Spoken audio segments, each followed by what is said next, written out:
Hi all, welcome to my YouTube channel. കേരളത്തിൽ കുറച്ച് ദിവസങ്ങൾക്ക് മുന്നേ അരളിച്ചെടി ഇല കഴിച്ചൊരു മരണം റിപ്പോർട്ട് ചെയ്തിട്ടുണ്ടായിരുന്നു. നമ്മുടെ വീട്ടുമുറ്റത്ത് സുലഭമായി നിൽക്കുന്ന അരളിച്ചെടിയിൽ ഇത്രയും വലിയ വിഷം ഒളിഞ്ഞിരിപ്പുണ്ടെന്ന് നമുക്ക് ആർക്കും അറിയത്തില്ല. അതുപോലെ തന്നെ നമ്മുടെ വീട്ടുമുറ്റത്തും പരിസരങ്ങളിലും നമ്മൾ അറിയാതെ പോകുന്ന ഒരുപാട് വിഷച്ചെടികളുണ്ട്.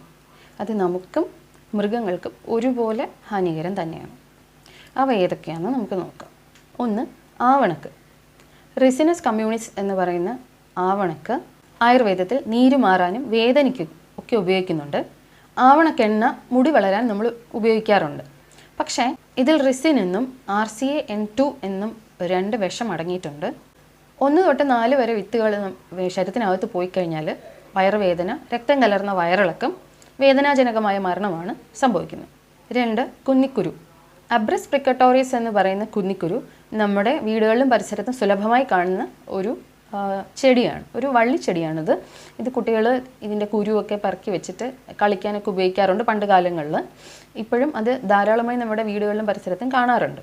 ആയുർവേദത്തിൽ ഇത് പനിക്ക്, നീര് പോകാൻ, ശരീരത്തിൽ നീര് പോകാനും ത്വക്ക് രോഗങ്ങൾക്ക് ഉപയോഗിക്കാറുണ്ടെങ്കിലും ഇതിൽ അബ്രിൻ എന്ന് പറയുന്ന ഒരു വിഷം അടങ്ങിയിട്ടുണ്ട്. ഇതിൻ്റെ തൊലി, വേര്, ഇലകൾ അതിലൊക്കെ വിഷം അടങ്ങിയിട്ടുണ്ട്. കുന്നിക്കുരു 1-2 ഉപയോഗിച്ച് കഴിഞ്ഞാൽ തന്നെ തലക്കറക്കം, ഹൃദയാഘാതം, കിഡ്നി ഫെയിലിയർ ആവുകയും മരണം സംഭവിക്കുകയും ചെയ്യും. 3, ഉതളങ്ങ അഥവാ സെർബറ ഒഡോളം എന്ന് പറയും. സൂയിസൈഡ് ട്രീ എന്ന് ഇംഗ്ലീഷിൽ പറയാറുണ്ട്, ആത്മഹത്യാ വൃക്ഷമെന്നും പറയാറുണ്ട്. ഇത് മാമ്പഴം പോലെ ഇരിക്കുന്നതുകൊണ്ട് ഇത് നമുക്ക് പെട്ടെന്ന് ഇത് മാമ്പഴമാണോ എന്ന് നമുക്ക് തോന്നിപ്പോവും ഈ ഉതളങ്ങ കണ്ടു കഴിഞ്ഞാൽ. ഇതിൽ സെർബറിൻ, ഓഡോളിൻ എന്ന് പറയുന്ന 2 വിഷം അടങ്ങിയിട്ടുണ്ട്. ഇത് പെട്ടെന്ന് ഹൃദയത്തെയാണ് അഫക്റ്റ് ചെയ്യുന്നത്. ഹാർട്ടിൻ്റെ ഹൃദയമിടിപ്പ് കുറയ്ക്കുകയും പെട്ടെന്ന് തന്നെ ഇത് മരണം ഉണ്ടാക്കുകയും ചെയ്യുന്നു. 4, എരിക്ക്. കാലോട്രോപ്പിസ് ജൈജാൻറ്റിക്ക എന്ന് പറയും. ഇത് ആയുർവേദത്തിലെ വേദന മാറാനും നീർക്കെട്ടൊക്കെ ശരീരത്തിലെ നീർക്കെട്ടൊക്കെ മാറാനൊക്കെ ഉപയോഗിക്കാറുണ്ടെങ്കിലും ഇത് വിഷം തന്നെയാണ്, ഒരു വിഷച്ചെടി തന്നെയാണ്. ഇതിൽ നിന്ന് വരുന്ന ഒരു വെള്ളക്കറ അത് കഴിച്ചു കഴിഞ്ഞാൽ വയറുവേദന, ഛർദി, വയറിളക്കം, അപസ്മാരം ഉണ്ടാവുകയും പിന്നെ പതിയെ കോമയിലോട്ട് പോവുകയും മരണം സംഭവിക്കുകയും ചെയ്യും. 5, മേന്തോന്നി. ഗ്ലോറിയോസ സൂപ്പർബ എന്ന് പറയും.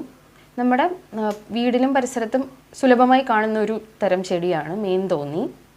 ഇതിൽ കോൾസിസിൻ എന്ന് പറയുന്ന ഒരു വിഷമാണ് അടങ്ങിയിട്ടുള്ളത്. ഇത് കഴിച്ച ഉടൻ തന്നെ വയറുവേദന, രക്തം കലർന്ന് വയറിളകി പോവുക, ഉയർന്ന രക്തസമ്മർദ്ദം, അപസ്മാരം, പിന്നെ പതിയെ മരണത്തിലേക്ക് പോവുകയും ചെയ്യുന്നു. 6, കാഞ്ഞിരം. സ്ട്രിക്നസ് നെക്സ്ഫോമിക്ക എന്ന് പറയും. സ്നേക്ക് വുഡ് എന്ന് പറയാറുണ്ട്. പോയിസൺ നട്ട് ട്രീ എന്നും പറയാറുണ്ട്. ഇതിൽ പ്രധാനമായും സ്ട്രിക്നിൻ എന്ന വിഷമാണ് അടങ്ങിയിട്ടുള്ളത്. ഇതിൻ്റെ തടി, വേര്, തൊലി എല്ലാത്തിലും വിഷം അടങ്ങിയിട്ടുണ്ട്. ആയുർവേദത്തിൽ ഇതിന് ത്വക്ക് രോഗങ്ങൾക്ക് ഉപയോഗിക്കാറുണ്ട്, വ്രണത്തിൻ്റെ ചികിത്സയിലൊക്കെ ഉപയോഗിക്കാറുണ്ടെങ്കിലും സ്ട്രിക്നിൻ എന്ന വിഷം അടങ്ങിയിട്ടുള്ളതിനാൽ ഇത് ശരീരത്തിനകത്ത് പോയി കഴിഞ്ഞാൽ ശരീരത്തിൻ്റെ മെസഞ്ചർ സിസ്റ്റത്തെ ബാധിക്കുക, അതായത് സുഷുമ്നെ ബാധിക്കുന്ന ഒരു വിഷമാണിത് സ്ട്രിക്നിൻ വിഷം. അപസ്മാരം, വേദനാജനകമായ പേശിവേദന, ശ്വാസം മുട്ട്, മൂത്രം കറുത്ത നിറത്തിൽ പോവുക, ഇതൊക്കെ സംഭവിക്കുകയും മരണം സംഭവിക്കുകയും ചെയ്യുന്നു. 3 തൊട്ട് 5 വരെ കാഞ്ഞിരക്കുരുക്കൾ ശരീരത്തിനകത്ത് പോയി കഴിഞ്ഞാൽ 12 മണിക്കൂറിനകത്ത് മരണം സംഭവിക്കുകയും ചെയ്യുന്നു. 7, മഞ്ഞ അരളി. കാസ്കാബെല്ല തിവറ്റിയ എന്ന് പറയും. നമ്മുടെ നാട്ടിൽ സുലഭമായിട്ട് തന്നെ ഈ മഞ്ഞ അരളി കാണപ്പെടാറുണ്ട്. ശിവൻ അരളി എന്നും പറയാറുണ്ട് ഇതിനെ. ക്ഷേത്രങ്ങളിലും അമ്പലങ്ങളിലൊക്കെ ഒത്തിരി കാണാറുണ്ട്. മഞ്ഞ അരളി മുഴുവൻ വിഷമാണ്. അതിൻ്റെ ഇലയും തണ്ടും വേരും പൂവും എല്ലാം വിഷം തന്നെയാണ്.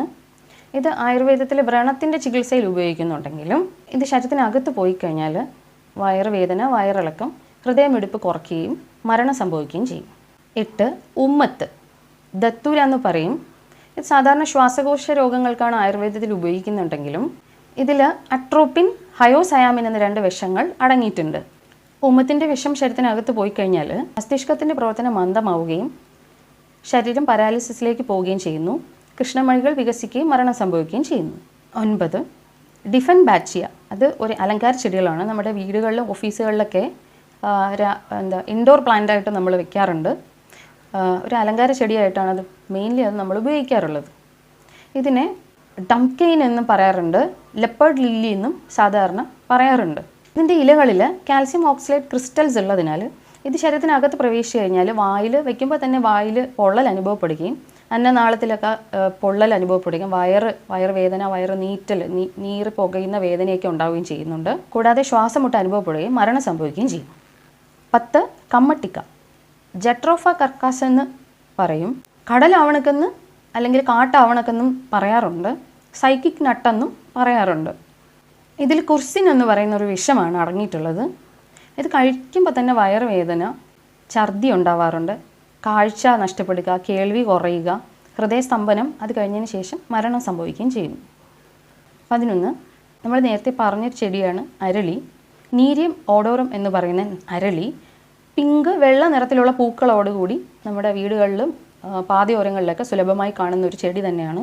ഇതിൻ്റെ ഒരില മാത്രം മതി മരണം സംഭവിക്കാൻ.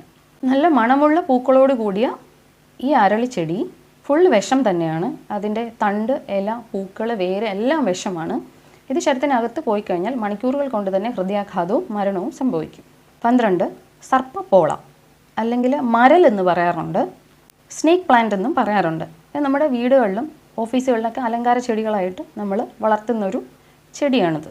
ഇതിൻ്റെ ഇലകളിൽ കാൽസ്യം ഓക്സലേറ്റ് ക്രിസ്റ്റൽസ് ഉള്ളതുകൊണ്ട് ഇത് വായിൽ വയ്ക്കുമ്പോൾ തന്നെ വായിൽ നീറ്റൽ, വേദനയൊക്കെ ഉണ്ടാവും, വയറിളക്കം, ഛർദി, തുടർന്ന് മരണം സംഭവിക്കുകയും ചെയ്യുന്നു.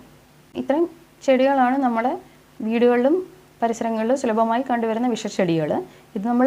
ഇവയെ നമ്മൾ തിരിച്ചറിഞ്ഞ് ഇവയെ നമ്മൾ വീട്ടിൽ നിന്ന് അല്ലെങ്കിൽ നമ്മുടെ പരിസരങ്ങളിൽ നിന്ന് മാറ്റി നിർത്തേണ്ടത് അത്യാവശ്യമാണ്. ഇല്ലെങ്കിൽ നമുക്കും നമ്മൾ ഓമനിച്ച് വളർത്തുന്ന മൃഗങ്ങൾക്കും അവരുടെയും ജീവനും ഹാനികരം തന്നെയാണ്.